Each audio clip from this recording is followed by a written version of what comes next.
ആവേശമുണർന്നാൽ ഒരു ഭവനത്തിൽ അഗ്നിമഴ പെയ്തിടും. പരിശുദ്ധാത്മാവേ കൃപ ചൊരിയണമേ, പരിശുദ്ധാത്മാവേ ശക്തി പകരണമേ. ഒരു പക്ഷേ ഇവിടെ ഇരിക്കുന്ന ചുരുക്കം ചിലർക്കെങ്കിലുമൊക്കെ തോന്നാം, ജീവിതം ഇത്രയൊക്കെയായി, ഇത്രയൊക്കെ പ്രായമായി, ഇന്ന അനുഭവങ്ങളിലൂടെയൊക്കെ കടന്നുപോയി, ഇനി ഒരു പുതിയ ജീവിത അവസ്ഥയൊന്നും ഇല്ല, ഇനി ഇങ്ങനെയൊക്കെ തന്നെ പോവുള്ളൂ. നമ്മുടെ മനസ്സുകൊണ്ട് എന്ത് പറ്റുമെന്നറിയോ? നമ്മൾ മടുത്ത് കഴിയുമ്പോഴത്തേക്ക് ഇപ്പോൾ ഉള്ള അവസ്ഥകളെ നമ്മൾ പ്രോത്സാഹിപ്പിക്കും. വിശുദ്ധ ഗ്രന്ഥം പറയുന്നത്, ഇന്ന് നിന്റെ ജീവിതത്തിൽ വെട്ടുകിളികൾ എടുത്തുകൊണ്ടുപോയ സാഹചര്യങ്ങളിൽ നീങ്ങി കുടുങ്ങിക്കിടന്ന് ഇനി ഇങ്ങനെയൊക്കെ പോകുമുള്ളൂ എന്നും പറഞ്ഞിരിക്കാനല്ല, മറിച്ച് നിനക്ക് നഷ്ടപ്പെട്ട അനുഗ്രഹങ്ങളെ കർത്താവ് ഈ ശുശ്രൂഷ സമയത്ത് പുതുക്കി പണിത് നൽകാൻ ആഗ്രഹിക്കുന്നു. സ്വരത്തിൽ പറഞ്ഞ ഹല്ലേലൂയ, ഹല്ലേലൂയ, ഹല്ലേലൂയ.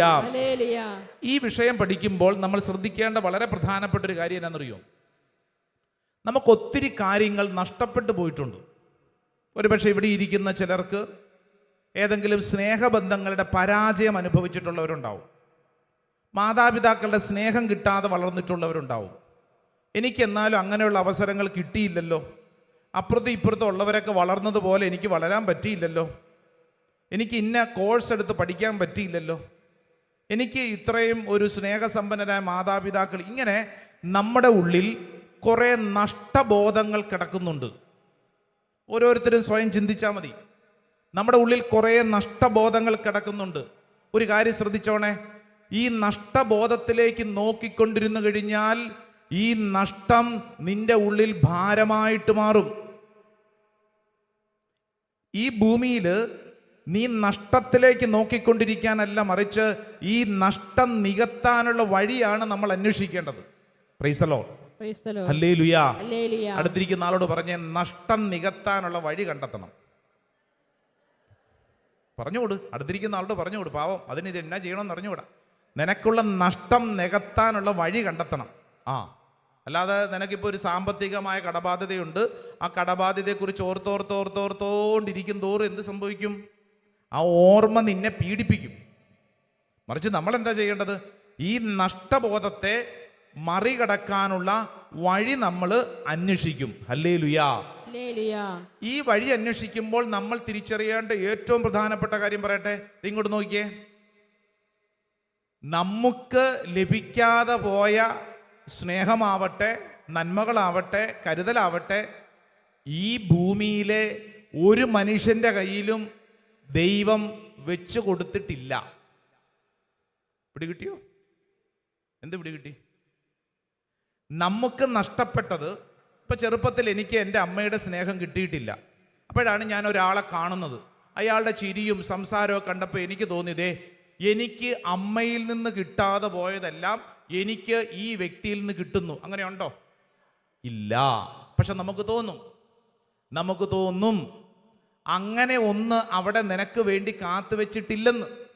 ഈ ഭൂമിയിൽ നിനക്ക് നഷ്ടപ്പെട്ടത് ഒരു മനുഷ്യന്റെ കയ്യിലും ചേർത്ത് വെച്ചിട്ടില്ല, മറിച്ച് യേശുവെന്ന് പറയുന്ന ഒരു വ്യക്തിയിലൂടെ മാത്രമേ ഈ നഷ്ടം പരിഹരിക്കപ്പെടുകയുള്ളൂ. Hallelujah, hallelujah. ഇത് മനസ്സിലായവരൊന്ന് കൈയടിച്ച് ആമേൻ പറഞ്ഞേ. ഹല്ലേലൂയ. ഇത് നമ്മൾ കൃത്യമായിട്ട് മനസ്സിലാക്കിക്കോണം, ഇല്ലെങ്കിൽ നമ്മൾ വല്ലാണ്ട് ഭാരപ്പെടും. ഒരു 16 വർഷം മുമ്പുള്ള ഒരു സംഭവം ഞാനൊന്ന് ഓർമ്മയിൽ കൊണ്ടുവന്ന് ഇതിനല്പം കൂടെ വിശദീകരിക്കാം. 2016 അല്ലേ ഈ വർഷം, അല്ലേ? എന്ന് പറഞ്ഞാൽ 16 വർഷം മുമ്പ് ഞാൻ എൻ്റെ ഒരു പഠനവുമായിട്ട് ബന്ധപ്പെട്ട് ഒരു ദേശത്താണ്. ഒരു വൈകുന്നേര സമയത്ത് എൻ്റെ വ്യക്തിപരമായ ജീവിതത്തിൽ അങ്ങേയറ്റം സ്നേഹിക്കുകയും ജീവിതത്തിലെ പല കാര്യങ്ങളിൽ ഇടപെടുകയും ചെയ്തൊരു വ്യക്തി എന്നെ ചതിച്ചു എന്നൊരു ചിന്ത എൻ്റെ ഉള്ളിൽ, എന്നെ ചതിച്ചു എന്നൊരു ചിന്ത. രാത്രിയിൽ ഉറങ്ങാൻ പറ്റുന്നില്ല, വല്ലാത്ത ഭാരം. എന്നാലും അയാൾ എന്നോട് എന്താ ഇങ്ങനെ ചെയ്തേ? ഇങ്ങനെയൊന്നും അല്ലല്ലോ ആവേണ്ടത്. എൻ്റെ ഉള്ളിൽ വലിയൊരു ഭാരം. എന്നെ ചതിച്ചു, ഉറക്കം പോലും കിട്ടുന്നില്ല, വലിയ ഭാരം, അസ്വസ്ഥത. എന്താ ഇങ്ങനെ വിഷമിച്ച് ആ രാത്രി എങ്ങനെയൊക്കെയോ കണക്ക് കൂട്ടി. നേരം വെളുത്തു, പരിശുദ്ധ കുർബാന അർപ്പിച്ചു. കുറച്ച് ജനമേ ഉള്ളൂ, ഒരു പ്രത്യേക പ്രദേശമാണ്, കുറച്ച് ജനമേ ഉള്ളൂ. പരിശുദ്ധ കുർബാന കഴിഞ്ഞ് മുറിയിലെത്തിയപ്പോൾ എൻ്റെ ഫോണിൽ ഒരു കോള്.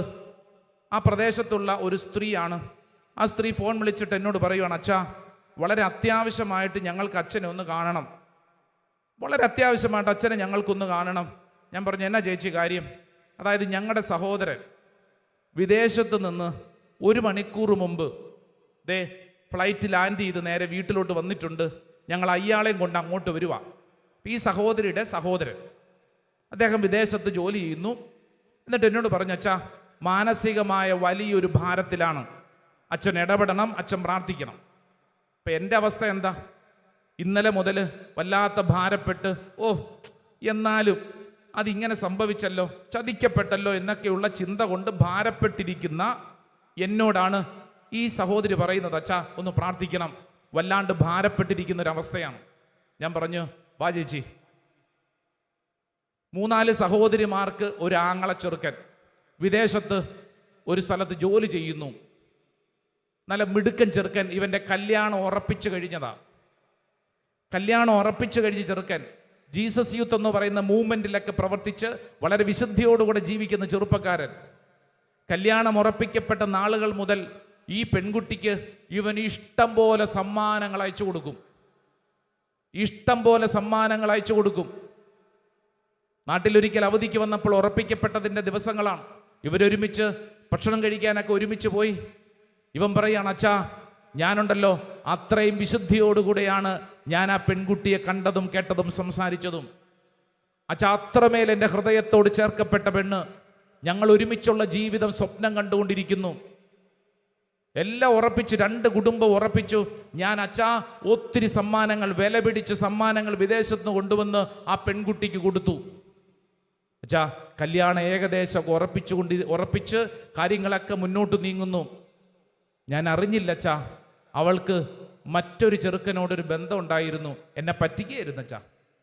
അച്ഛാ എന്നെ പറ്റിക്കുകയായിരുന്നു അച്ഛാ. അവനുമായിട്ടുള്ള വിവാഹം അവരിപ്പോൾ ഉറപ്പിച്ചു. എന്നോട് പറഞ്ഞില്ല അച്ഛാ, എന്നോട് പറഞ്ഞില്ല. ഞാനിതറിഞ്ഞു കഴിഞ്ഞപ്പോൾ എൻ്റെ ഉള്ളിൽ അച്ഛാ പിടിച്ചാൽ കിട്ടുന്നില്ല. എൻ്റെ മനസ്സെൻ്റെ താളം തെറ്റി. ഗൾഫിലെ മണലാരണത്തെ കിടന്ന് ജോലി ചെയ്യുന്ന ഞാൻ ജോലി സ്ഥലത്തോട്ട് ചെന്നിട്ട് എനിക്ക് നിയന്ത്രണം കിട്ടുന്നില്ല. എന്നെ പറ്റിച്ചു, എന്നെ ചതിച്ചു. അച്ഛാ ഞാൻ എന്തിനാ ഇങ്ങോട്ട് വന്നെന്നറിയോ? എനിക്കവളെ കൊല്ലണം അച്ഛാ. അവളെ ഞാൻ അങ്ങനെ ജീവിക്കാൻ അനുവദിക്കില്ല അച്ഛാ. അവളെ ഞാൻ കൊല്ലും. എന്നെ പറ്റിച്ചിട്ട് അങ്ങനെ അവൾ സുഖിക്കണ്ട അച്ഛാ. എൻ്റെ സമ്മാനങ്ങളും ഇത്രയും നാളും ഞാൻ പറഞ്ഞ വാക്കുകളും കേട്ട് സംസാരിച്ചിരുന്നതല്ലേ അച്ഛാ. എന്തെങ്കിലും ഉണ്ടെങ്കിൽ എന്നോടൊന്ന് പറഞ്ഞുകൂടായിരുന്നു? ഒന്നും പറഞ്ഞില്ല അച്ഛാ. ഞാൻ അറിയുന്നത് മറ്റൊരാളിലൂടെയാ. എന്നെ പറ്റിക്കുമല്ലേ അച്ഛാ, എന്നെ പറ്റിക്കുമല്ലേ അച്ഛാ. അവളെ ഞാൻ കൊല്ലും. ഇത് പറഞ്ഞുകൊണ്ടിരിക്കുമ്പോൾ ഈ ചെറുപ്പക്കാരൻ്റെ സഹോദരിമാർ അവർ വട്ടം നിപ്പുണ്ട്. അവരുടെ പ്രിയപ്പെട്ട ആങ്ങള ചെറുക്കന, അവരൊക്കെ കല്യാണം കഴിച്ചതാ. ഇവൻ്റെ മാത്രമേ കല്യാണം നടത്താതെ ഉള്ളൂ.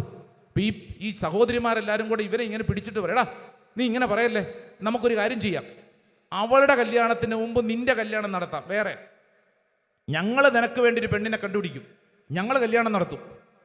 ഇപ്പം ഇവൻ അവരുടെ നേരെ ദേഷ്യപ്പെടുകയാണ്. നിങ്ങൾ എന്താ ഈ സംസാരിക്കുന്നത്? എനിക്ക് കല്യാണമൊന്നും വേണ്ട, എനിക്കൊരു സ്ത്രീയെയും വിശ്വാസമില്ല, എനിക്ക് അവളെ കൊല്ലണം. വിദേശത്ത് നിന്ന് ജീവിതത്തിൽ അത്രമേൽ ദുരിതവും പേറി ചെറുപ്പക്കാരനിരുന്ന് ഇങ്ങനെ പറഞ്ഞുകൊണ്ടിരിക്കുക. ഇത് കേട്ടുകൊണ്ടിരിക്കുമ്പോൾ എൻ്റെ ഉള്ളിലൂടെ കടന്നു പോകുന്ന എന്തെന്നറിയോ?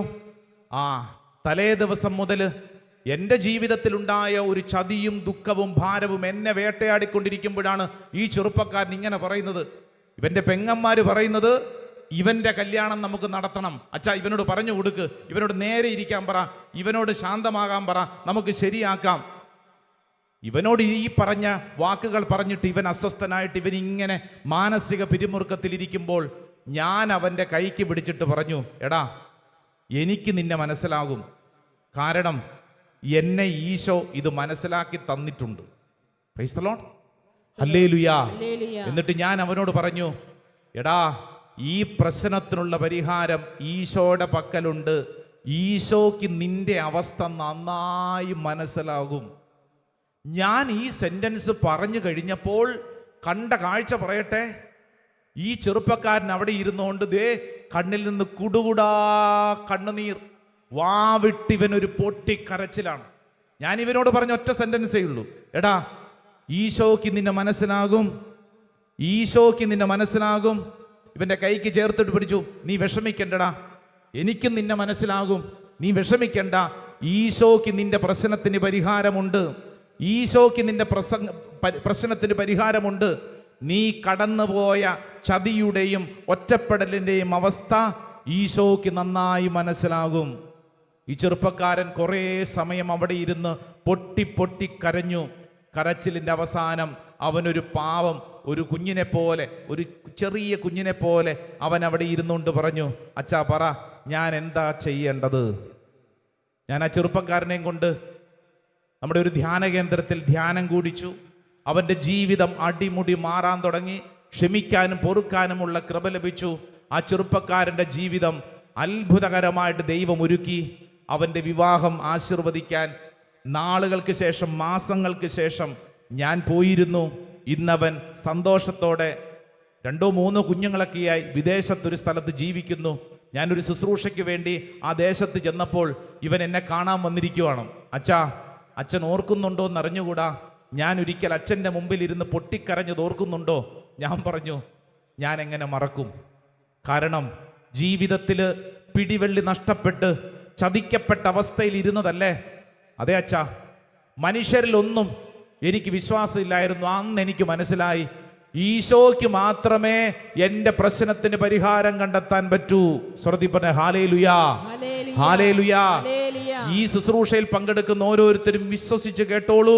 നിങ്ങളുടെ ജീവിതത്തിൽ നിങ്ങൾ കടന്നു പോകുന്ന ഏത് ദുഃഖം, ഏത് ചതി, ഏത് അസ്വസ്ഥതയുടെ നിമിഷങ്ങളാണെങ്കിലും മനുഷ്യരിൽ നിങ്ങൾ ആശ്രയത്വം കണ്ടെത്താൻ ശ്രദ്ധിക്കരുത്. അങ്ങനെ പോയാൽ ആ മനുഷ്യർ പരിമിതികളുള്ളവരാണ്, അവർ നിങ്ങളെ പറ്റിക്കും. Praise the Lord, hallelujah. തമ്പുരാൻ കർത്താവിൽ ആശ്രയിച്ചാൽ നിനക്ക് കരയേണ്ടി വരില്ല. തമ്പുരാൻ കർത്താവിൽ മാത്രമേ ഈ പ്രശ്നത്തിനുള്ള പരിഹാരമുള്ളൂ.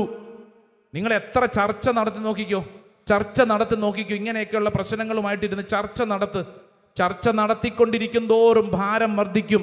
എന്നാൽ യേശുവിൻ്റെ മുമ്പിൽ വരുന്ന വ്യക്തിക്ക് ഈ മേഖലയിൽ വലിയൊരു സൗഖ്യം കിട്ടും. Price the Lord.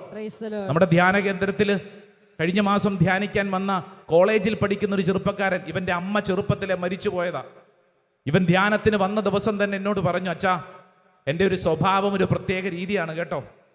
ഞാനപ്പോൾ ഇവനോട് സംസാരിച്ചപ്പോൾ എനിക്കത് മനസ്സിലായി. എന്നിട്ട് ഇവൻ എന്നോട് പറഞ്ഞു, അച്ഛാ, ചെറുപ്പത്തിൽ അമ്മ മരിച്ചതാ, അമ്മയുടെ സ്നേഹം കിട്ടാത്തതിൻ്റെ ദുഃഖവുമായിട്ടാണ് ഞാൻ ഇങ്ങനെ ഇന്ന് ജീവിക്കുന്നത്. അമ്മയുടെ സ്നേഹം കിട്ടാത്തതിൻ്റെ ദുഃഖം ഈ ചെറുപ്പക്കാരൻ്റെ ഉള്ളിലുള്ള വലിയ വിഷമമാണ്. ധ്യാനത്തിനിടയിൽ ദൈവത്തിൻ്റെ ആത്മാവ് ഒരു നല്ല വചനം അവന് കൊടുത്തു. ഒന്ന് ബൈബിൾ തുറന്നേ. ആ വചനം ഇവന് കിട്ടിയത് അത് യെശയ്യാ പ്രവാചകന്റെ പുസ്തകത്തിൽ നിന്നുള്ളൊരു സുന്ദര വചനമാണ്. ഒന്ന് ബൈബിൾ തുറന്നേ. നല്ലൊരു വചനം നമുക്ക് പ്രാർത്ഥിക്കാം. യെശയ്യായുടെ പ്രവചനം നമ്മളോട് കൃത്യമായിട്ട് പഠിപ്പിക്കുകയാണ്. നിന്റെ ജീവിതത്തിൽ നഷ്ടപ്പെട്ട അനുഭവങ്ങളിൽ കർത്താവ് ഇടപെടുന്നു എന്നുള്ളതിൻ്റെ ശക്തമായിട്ടുള്ള ഒരു ഓർമ്മപ്പെടുത്തലാണ് കേട്ടോ. ഒന്നെടുത്ത് വായിക്കണേ. നല്ല വചനമാണ്. യെശയ്യായുടെ പ്രവചനം 66 അധ്യായം 13 തിരുവചനം. Book of Isaiah chapter 66 verse 13. 66:13 വായിച്ചാലോ. അമ്മയെപ്പോലെ ഞാൻ നിന്നെ ആശ്വസിപ്പിക്കും. ജെറുസലേമിൽ വെച്ച് നീ സാന്ത്വനം അനുഭവിക്കും. Price the Lord. അമ്മയെപ്പോലെ നിന്നെ ഞാൻ ആശ്വസിപ്പിക്കും. ധ്യാനത്തിന് പങ്കെടുത്തോണ്ടിരിക്കുമ്പോൾ ഇവന്റെ ഉള്ളിലേക്ക് അതിശക്തമായ ഒരു കൃപ കിട്ടുകയാണ്. എന്തെന്നറിയോ? അമ്മയെപ്പോലെ ആശ്വസിപ്പിക്കും. അമ്മയുടെ സ്നേഹം കിട്ടാത്തതിൻ്റെ ഭാരവുമായിട്ട് നടക്കുന്ന ചെറുപ്പക്കാരൻ്റെ ഉള്ളിലേക്ക് വചനം കിട്ടുവാണ്. എടാ, നിന്നെ അമ്മയെപ്പോലെ ആശ്വസിപ്പിക്കുന്ന ഒരു ദൈവമുണ്ട്. അടുത്തിരിക്കുന്ന ആളോട് പറഞ്ഞു കൊടുത്തേ, അമ്മയെപ്പോലെ ആശ്വസിപ്പിക്കുന്ന ഒരു ദൈവമുണ്ട്. അതുകൊണ്ടാണ് യെശയ്യാ പ്രവചനം 49 അധ്യായം അതിൻ്റെ 15 തിരുവചനം നമുക്കൊക്കെ വളരെ പരിചിതമായ ഒരു വചനാണല്ലോ. ഒന്ന് വായിച്ചാലോ. Book of Isaiah chapter 49 verse 15. 49:15. മുല കുടിക്കുന്ന കുഞ്ഞിനെ അമ്മയ്ക്ക് മറക്കാനാവുമോ? പുത്രനോട് പെറ്റമ്മ കരുണ കാണിക്കാതിരിക്കുമോ? അവൾ മറന്നാലും ഞാൻ നിന്നെ മറക്കുകയില്ല. ഹല്ലേലൂയാ, ഹല്ലേലൂയാ, ഹല്ലേലൂയാ. നാളുകൾക്ക് മുമ്പ് ഭർത്താവ് മരിച്ച സ്ത്രീ പ്രാർത്ഥനയ്ക്ക് വന്ന് വിഷമത്തോടെ പറയൂ, അച്ഛാ എന്നാലും എൻ്റെ ഭർത്താവിനെ എടുത്തോണ്ട് പോയില്ലേ അച്ഛാ, ഇനി എന്തിനാ എൻ്റെ ജീവിതം? ഇനി എനിക്കാരാ ഉള്ളത്? വിഷമിച്ചിരിക്കുമ്പോൾ കർത്താവിൻ്റെ ആത്മാവ് ആ സഹോദരി കൊടുത്ത സമ്മാന വചനം എന്തെന്നറിയോ? യെശയ്യായുടെ പ്രവചനം 54 അധ്യായം 5 തിരുവചനം. Book of Isaiah chapter 54 verse 5. 54 അധ്യായം 5 തിരുവചനം ഒന്ന് വായിച്ചേ. 54:5. നിന്റെ സൃഷ്ടാവാണ് നിന്റെ ഭർത്താവ്. കണ്ടോ, നിന്റെ സൃഷ്ടാവാണ് നിന്റെ ഭർത്താവ്. സ്വർഗ്ഗത്തിൽ പറഞ്ഞ ഹല്ലേലൂയാ, ഹല്ലേലൂയാ, ഹല്ലേലൂയാ. ഞാൻ ഇതിനെ കുറിച്ചൊക്കെ പറയുമ്പോൾ പ്രത്യേകിച്ച് നമ്മുടെയൊക്കെ മനസ്സിൽ പൊതുവെ ഒരു ധാരണയുള്ളത് പുരുഷന്മാരാണോ സ്ത്രീകളാണോ ശക്തി കൂടുതലുള്ളത്? പൊതുവെ നമ്മുടെ ഒരു ധാരണ എന്താ? പുരുഷന്മാരാണോ സ്ത്രീകളാണോ ശക്തി കൂടുതലുള്ളത്? പുരുഷന്മാരാണോ സ്ത്രീകളാണോ ശക്തി കൂടുതലുള്ളത്? ഞാൻ ചിന്തിച്ചിരുന്നത് പുരുഷന്മാർക്കാണ് ശക്തി കൂടുതലെന്നാണ്. എന്നാൽ എൻ്റെ അനുഭവം ഞാൻ പറയട്ടെ, സ്ത്രീകൾക്കാണ് ശക്തി കൂടുതൽ. പ്രൈസ് ദി ലോർഡ്, ഹല്ലേലൂയാ. ശാരീരിക ആരോഗ്യം മാത്രമല്ല, മാനസിക തലത്തിലാണെങ്കിലും ജീവിതത്തെ കാഴ്ചപ്പാടുകളിലൂടെ മുമ്പോട്ട് നയിക്കുന്നതിലാണെങ്കിലും. ഉദാഹരണത്തിന്, ഭാര്യ മരിച്ച ഭർത്താവ് നിങ്ങളുടെ കുടുംബത്തിലോ ചുറ്റുവട്ടത്തൊക്കെയോ ഏതെങ്കിലും അനുഭവത്തിലുള്ളവർ ശ്രദ്ധിക്കണം. ഭാര്യ, കുടുംബനാഥ മരിച്ചു, പിന്നെ ഈ കുടുംബനാഥനാണ് ജീവിതം മുന്നോട്ട് നയിക്കേണ്ടത്. പല അനുഭവങ്ങളും പറയുന്നത് ഈ മനുഷ്യൻ വല്ലാണ്ട് തളർന്നു പോകും. കാരണം എന്നറിയോ? ഈ കുടുംബനാഥന് ഭർത്താവിന് ഇത്രയും നാളും ചലിപ്പിച്ചുകൊണ്ടിരുന്ന ചാലക ശക്തിയാണ്. അനേക കുടുംബങ്ങൾ കണ്ടിട്ടുണ്ട്, ഭാര്യയുടെ മരണത്തിന് ശേഷം മുറിക്ക് പോലും പുറത്തിറങ്ങാതെ ആ വീട്ടിൽ ഇങ്ങനെ ഇരിക്കുന്ന ഭർത്താക്കന്മാരെ. എന്നാൽ ഞാൻ നേരെ തിരിച്ചും കണ്ടിട്ടുണ്ട്. എന്തെന്നറിയോ? ഭർത്താവിൻ്റെ മരണത്തിന് ശേഷം അടുക്കളയിൽ മാത്രം ഒതുങ്ങിക്കൂടി ഇന്നിരുന്ന ജീവിതത്തിൽ ഭർത്താവ് മാത്രമാണ് എല്ലാ കാര്യങ്ങളും ചെയ്തുകൊണ്ടിരുന്നുവെന്ന് ചിന്തിക്കുകയും വിശ്വസിക്കുകയും ചെയ്തിരുന്ന സ്ത്രീ, ഭർത്താവിൻ്റെയൊക്കെ ഏതെങ്കിലും തരത്തിലുള്ള ഒരു അപകട മരണമോ ഒരു പെട്ടെന്നുള്ള മരണത്തോട് ശേഷം കുറച്ച് ദിവസം കരഞ്ഞിരുന്നെങ്കിലും പിന്നീട് അത്ഭുതകരമായ ശക്തി പ്രാപിച്ച് കാര്യങ്ങൾ ക്രമീകരിച്ച് മുന്നോട്ട് നയിക്കുന്നു. നിങ്ങൾ ഒരുപക്ഷെ ഇത് കണ്ടിട്ടുണ്ടാവും. അതായത് ഈ പുരുഷന്മാർക്ക് കാര്യം ശരിയാണ്, നടപ്പ് മാത്രമേ ഉള്ളൂ, ബലം കുറവാണെന്ന്. അവരെയൊക്കെ ആരെങ്കിലുമൊക്കെ പുറകിൽ നിന്ന് ബലം കൊടുക്കുന്നത് കൊണ്ടാണ് അവർ ബലമുള്ളതായിട്ട് നടക്കുന്നത്. പ്രൈസ് ദി ലോർഡ്, ഹല്ലേലൂയാ. സാധാരണഗതിയിൽ പറയുമല്ലോ, ഒരു പുരുഷന്റെ വിജയത്തിന്റെ പിന്നിൽ ഒരു സ്ത്രീ ഉണ്ടാവും എന്നതുപോലെ തന്നെയാണ്. പ്രത്യേകിച്ച് ഈ നാളുകളിൽ ധ്യാനങ്ങളിലും യൂത്ത് റിട്രീറ്റിലൊക്കെ പോകുമ്പോൾ ഒത്തിരി ചെറുപ്പക്കാരുടെ സങ്കടം, സാധാരണ പെൺകുട്ടികളുടെ സങ്കടമൊക്കെ നമ്മൾ കണ്ടിട്ടുണ്ട് പലതരത്തിൽ. വൈകാരികമായിട്ട് അവരാണ് വീക്ക് എന്നൊക്കെ ചിന്തിക്കും. എന്നാൽ ഈ അടുത്ത നാളുകൾ ഞാൻ പറയുന്ന ജെൻസി തലമുറയിൽപ്പെട്ട അനേക ചെറുപ്പക്കാരിൽ കണ്ടൊരു കാഴ്ച എന്നറിയോ? സങ്കടപ്പെട്ട് ഇവിടെ വന്നത് ധ്യാനത്തിന്. അവൻ പറഞ്ഞു, അച്ഛാ തേച്ചിട്ട് പോയി, അച്ഛാ എന്നെ തേച്ചിട്ട് പോയി. ഇവനെ കൂട്ടിക്കൊണ്ടുവന്ന് ഇവൻ്റെ അമ്മ എന്നോട് പറഞ്ഞു, അച്ഛാ 10-18 ദിവസമായി മുറിക്കകത്ത് തന്നെ കുത്തിയിരുന്ന് ഏങ്ങി പട്ടി മോങ്ങണ പോലെ കരഞ്ഞുകൊണ്ടിരിക്കുക, ഇതിനെ പിടിച്ചോണ്ട് വന്നിരിക്കുക. അച്ഛാ ഇതിനോട് എന്തെങ്കിലും പറ. ഞാൻ അവനോട് ചോദിക്കുമ്പോൾ അവൻ പറയുന്നത്, ഇട്ടിട്ട് പോയ അച്ഛാ, ഇത്രയും ഞാൻ കൊണ്ടു നടന്നതല്ലേ, ബലമില്ല. ഒരു പ്രതിസന്ധി വന്നപ്പോഴത്തേക്ക് വീണു പോയെന്ന്, തേച്ചിട്ട് പോയെന്ന്. എന്നിട്ട് ഇവൻ അവിടെ ഇരുന്നുകൊണ്ട് കരഞ്ഞുകൊണ്ടിരുന്നിട്ട് പറഞ്ഞു, അച്ഛാ ഞാനും അവളും കൂടെ എന്തോരം സ്വപ്നങ്ങൾ കണ്ടാന്നറിയോ അച്ഛാ, ഞങ്ങൾ ഒരുമിച്ച് ജർമ്മനിയിൽ പോയി ജീവിക്കണം. ഞങ്ങൾ ഒരുമിച്ചാണ് ജർമ്മൻ ഭാഷ പഠിക്കാൻ പോയത്. അവൾക്ക് ഇച്ചിരി പഠിക്കാൻ ബുദ്ധി കൂടുതലുള്ളതുകൊണ്ട് അവൾ B1 B2 ഒക്കെ പാസ്സായി പോയി. ഞാൻ ഇപ്പോഴും എഴുതിക്കൊണ്ടേയിരിക്കുന്നു. പോയ അവളുണ്ടല്ലോ, അവള് അച്ഛാ എന്നാ പറ്റിയെന്ന് അറിഞ്ഞൂടെ? കൊച്ചിന് എയർപോർട്ടിൽ നിന്ന് കയറ്റി വിട്ട പെണ്ണല്ല ഇപ്പൊ സംസാരിക്കുന്ന അച്ഛാ. അവൾ അവിടെ പോയി കഴിഞ്ഞപ്പോഴത്തേക്ക് അവൾക്ക് പുതിയ കൂട്ടുകാർ, ജർമ്മനി, അവിടുത്തെ അന്തരീക്ഷം, എവിടെ നിന്നൊക്കെയോ പുതിയ കൂട്ടുകാർ. അച്ഛാ, എൻ്റെ ഫോൺ കോൾ പോലും എടുക്കത്തില്ല അച്ഛാ. പണ്ട് ഞാൻ വിളിച്ചില്ലെങ്കിൽ അവൾ ഉറങ്ങത്തില്ല അച്ഛാ. എൻ്റെ ഗുഡ് നൈറ്റ് കിട്ടിയില്ലെങ്കിൽ അവൾ ഉറങ്ങത്തില്ല. എൻ്റെ ഗുഡ് മോർണിംഗ് കിട്ടിയെങ്കിൽ എഴുന്നേക്കുള്ളൂ. അങ്ങനെ ഉണ്ടായിരുന്ന കൊച്ചാ. ഇപ്പം എൻ്റെ ഫോൺ കോൾ പോലും എടുക്കത്തില്ല. എന്നെ കുറേ നാളായിട്ട് ഒഴിവാക്കിക്കൊണ്ടിരിക്കുക. ഞാൻ വിളിക്കുമ്പം പറയും തിരക്കിലാണ്, ജോലിയിലാണ്, അങ്ങനെയാണ്, ഇങ്ങനെയാണ്. അച്ഛാ, എനിക്ക് മനസ്സിലാവും. ഞാൻ അയക്കുന്ന മെസ്സേജ് അയച്ചിട്ട് ഞാൻ ഇങ്ങനെ നോക്കിയിരിക്കുക. ഈ ഇട്ട മെസ്സേജ് ഡബിൾ ടിക്ക് എപ്പാകും, ഈ ഡബിൾ ടിക്ക് ബ്ലൂ ടിക്ക് എപ്പാകും, ഇതിനെപ്പോഴാണ് ഒരു ഉത്തരം കിട്ടുന്നത് നോക്കിയിരുന്ന് ഞാൻ അച്ഛാ വിഷമിച്ചോണ്ടിരിക്കുക. ഞാനിത് പറയുമ്പോൾ ചിലരെന്ന് ചിരിക്കുന്നുണ്ട്. ശരിയാ അച്ഛാ, ബ്ലൂ ടിക്ക് നോക്കി വിഷമിച്ചു. ഈ ചെറുക്കൻ പറഞ്ഞത്, അച്ഛാ ഇനി എനിക്കൊരു ജീവിതമുണ്ടോ? ഇത് ഞാൻ പറയുന്നത് ഒറ്റപ്പെട്ട കേസല്ല. ഇന്നത്തെ അനേക തരത്തിലുള്ള ചെറുപ്പക്കാരുടെ ഇടയിൽ വല്ലാണ്ട് അവർ വീക്കായി പോകുന്നു. പലതരത്തിൽ ഒരു അനുഭവം വന്നു കഴിഞ്ഞാൽ നേരിടാൻ പറ്റുന്നില്ല. എന്നിട്ട് ഇഷ്ടം പോലെ നമ്മൾ പേരുകളും കൊടുക്കും അല്ലേ? അപ്പം ഞാൻ ഇവനോട് ചോദിച്ചു, അപ്പം നീ അവളോട് ചോദിച്ചില്ല കാര്യങ്ങൾ, നിനക്ക് കാര്യങ്ങൾ മനസ്സിലായില്ലേ? അപ്പം നീ അവളുടെ കൂട്ടുകാരിയോട് ആരോടെങ്കിലും ചോദിച്ചിട്ട് നീ പ്രശ്നത്തിന് പരിഹാരം കണ്ടെത്തണ്ടേ? അപ്പം ഞാൻ അവളുടെ ഒരു കൂട്ടുകാരിയോട് ചോദിച്ചു. അപ്പം അവൾ പറഞ്ഞു, ഇതൊരു സിറ്റുവേഷൻഷിപ്പാണ്. എന്ത് ഷിപ്പ്? സിറ്റുവേഷൻഷിപ്പാണ്. ഇപ്പം ഇഷ്ടം പോലെ ഷിപ്പുണ്ട്. റിലേഷൻഷിപ്പ് അതങ്ങോട്ട് മാറിക്കഴിഞ്ഞപ്പോൾ സിറ്റുവേഷൻ, സാഹചര്യങ്ങളുടെ ഷിപ്പാണ്. പല പല രീതികൾ. എന്നിട്ട് ആ കൂട്ടുകാർ പറഞ്ഞു, നീ ഇപ്പം തൽക്കാലം ബെഞ്ചിങ്ങിലാണ്. എവിടെയാന്ന്? ബെഞ്ചിങ് എന്ന് പറഞ്ഞാൽ എന്താ? ബെഞ്ചിൽ ഇരിക്കുന്നു എന്ന് പറഞ്ഞു കഴിഞ്ഞാൽ പ്ലാൻ ബി. അവനെ ശരിയായില്ലെങ്കിൽ നിന്നെ ശരിയാക്കാം, നീ അവിടെ ഇരുന്നു, ബെഞ്ച് വെയിറ്റ് ചെയ്തോളാൻ. ബെഞ്ചിങ് എന്തോരം വാക്കുകളാണെന്നറിയോ? ഇവിടെ ഇരിപ്പുണ്ടാവും ചില ബെഞ്ചിങ്ങും അതും ഇതൊക്കെ. നോക്കിക്കേ, കാലം മാറി. പല ചെറുപ്പക്കാരും ദുർബലരായിക്കൊണ്ടിരിക്കുന്നു. ഒരു പ്രതിസന്ധി വന്നു കഴിയുമ്പോൾ താങ്ങാൻ പറ്റുന്നില്ല, വിഷമം സഹിക്കാൻ പറ്റുന്നില്ല, ഉടനെ തന്നെ ചത്തേക്കാം. ജീവിതത്തിൽ ഇനി ജീവിച്ചിരുന്നിട്ട് കാര്യമില്ല. സ്ത്രീകളെക്കാൾ കൂടുതൽ ദുർബലരാവുന്നത് പുരുഷന്മാരാ. ഈ കാലഘട്ടത്തിൽ ഒരു കാര്യം പറഞ്ഞതാ.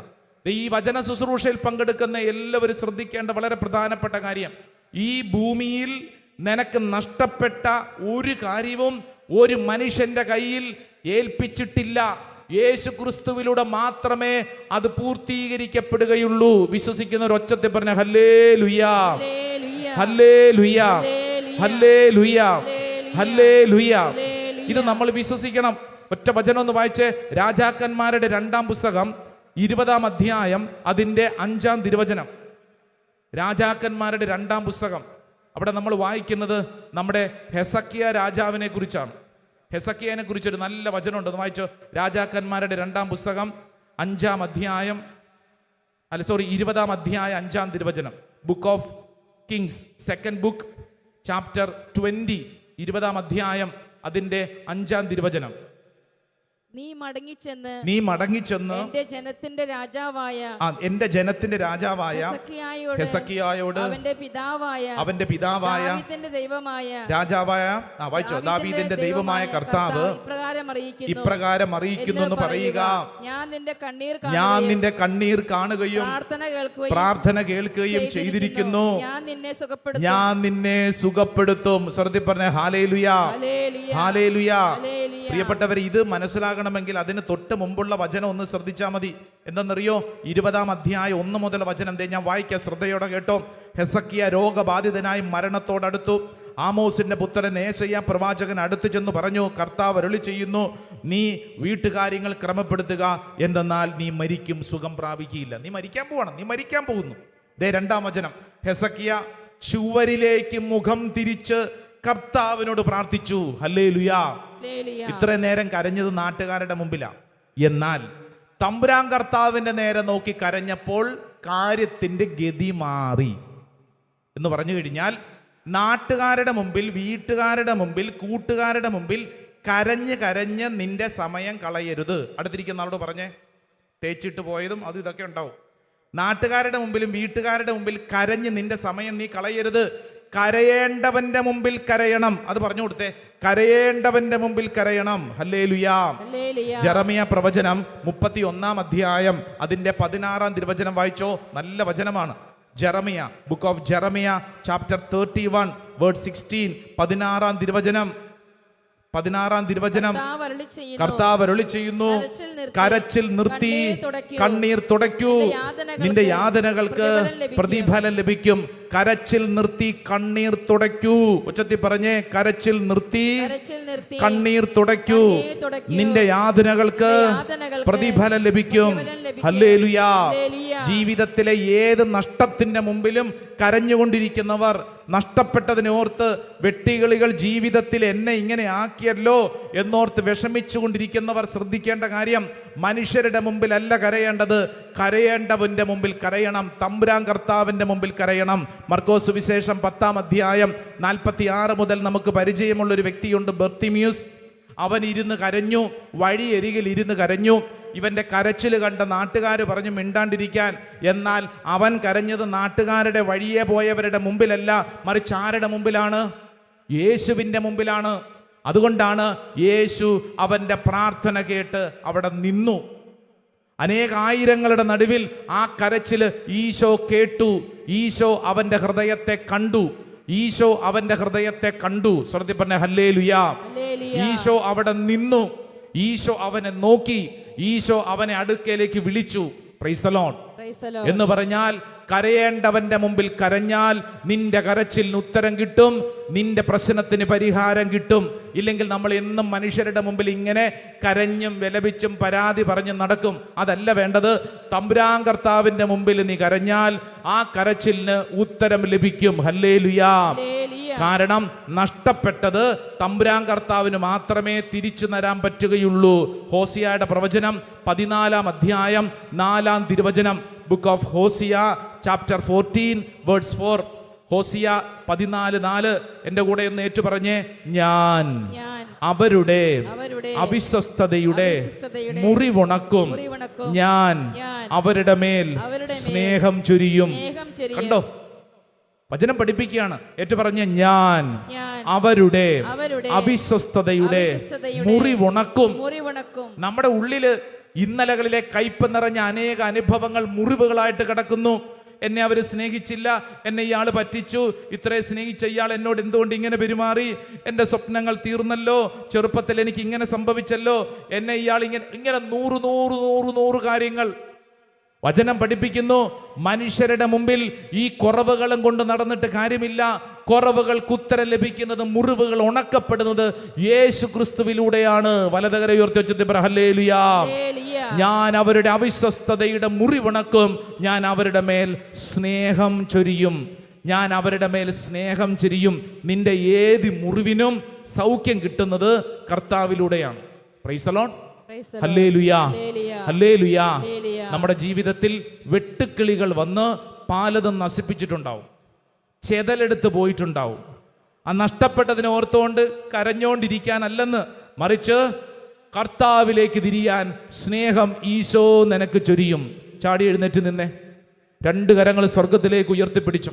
കണ്ണുകളടച്ച് പ്രാർത്ഥിക്കുമ്പോൾ എൻ്റെ സഹോദര സഹോദരി, നീ ചിന്തിക്കുക, നിന്റെ ജീവിതത്തിൽ വെട്ടുകിളികൾ എന്ന് പറഞ്ഞാൽ പാപമാവട്ടെ, ഇന്നലകളിലെ തെറ്റായ തീരുമാനങ്ങളാവട്ടെ, നമ്മുടെ ജീവിതത്തിലെ രോഗപീഠകളാവട്ടെ, നമ്മുടെ ജീവിതത്തിലെ ചില തെറ്റായ അനുഭവങ്ങളാണ്. ഇതെല്ലാം നമ്മുടെ തലയ്ക്കകത്ത് കിടക്കുന്നു. എൻ്റെ ജീവിതത്തിൽ എനിക്ക് ഇങ്ങനെയൊക്കെ സംഭവിച്ചല്ലോ. ഒരുപക്ഷെ പ്രിയപ്പെട്ടവരുടെ വേർപാട് മരണമാവും, ചില രോഗപീഠകളാവും, നിന്റെ കൂടെ നടന്ന് അത്രയും സ്നേഹിച്ചിട്ട് നിന്നെ ഇട്ടിട്ട് പോയതാവും, നിന്നെ ചതിച്ചതാവും, നിന്നെ ശാരീരികമായി വിഷമിപ്പിക്കുന്നുണ്ടാവും, നീ വല്ലാണ്ട് ഞെരുങ്ങുന്നുണ്ടാവും. കർത്താവേ, ഈ ഞെരുക്കങ്ങളെല്ലാം വെട്ടുകിളികൾ ഒരു ദേശത്തിൻ്റെ മേൽ കടന്നു വന്ന് വരുത്തിയ ആ വിനാശം പോലെ ഞങ്ങളും തിരിച്ചറിയുന്നത് ഞങ്ങളുടെ നഷ്ടങ്ങളാണ്. എന്നാൽ ഈ നഷ്ടങ്ങളെ കർത്താവ് അങ്ങ് അനുഗ്രഹമാക്കി മാറ്റും. കർത്താവ്, ഞങ്ങൾ വിശ്വസിച്ച് പ്രാർത്ഥിക്കുന്നു. 2 കരങ്ങൾ ഉയർത്തിപ്പിടിച്ചോ. യെശയ്യായുടെ പ്രവചനം 61:7. ലജ്ജിതരാകാണ്ടിരിക്കുന്നതിന് പകരം നിനക്ക് ഇരട്ടി ഓഹരി ലഭിക്കും, അവമതിക്ക് പകരം നിങ്ങൾ സന്തോഷിച്ചുല്ലസിക്കും. നിങ്ങളുടെ ദേശത്ത് ഇരട്ടി ഓഹരി നിങ്ങൾ ഇതാ കൈവശമാക്കും.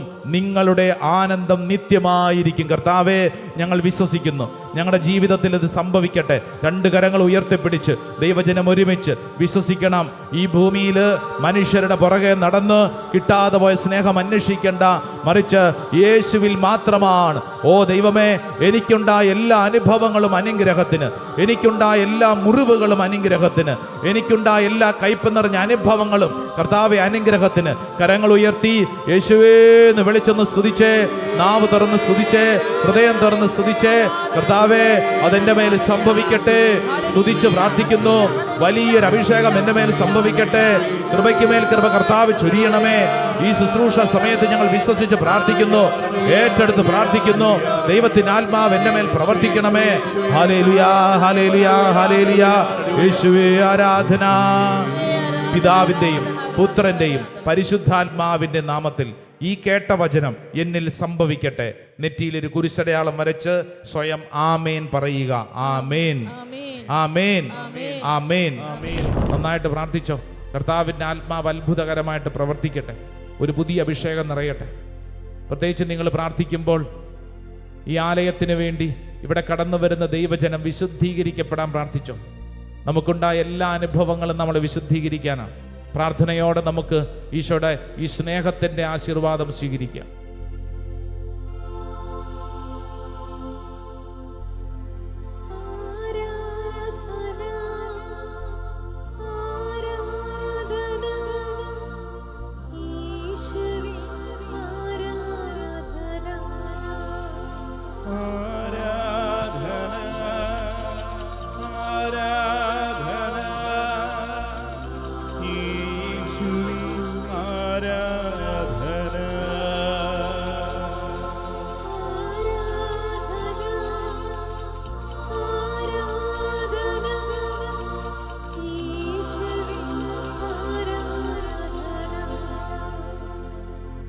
പരിശുദ്ധ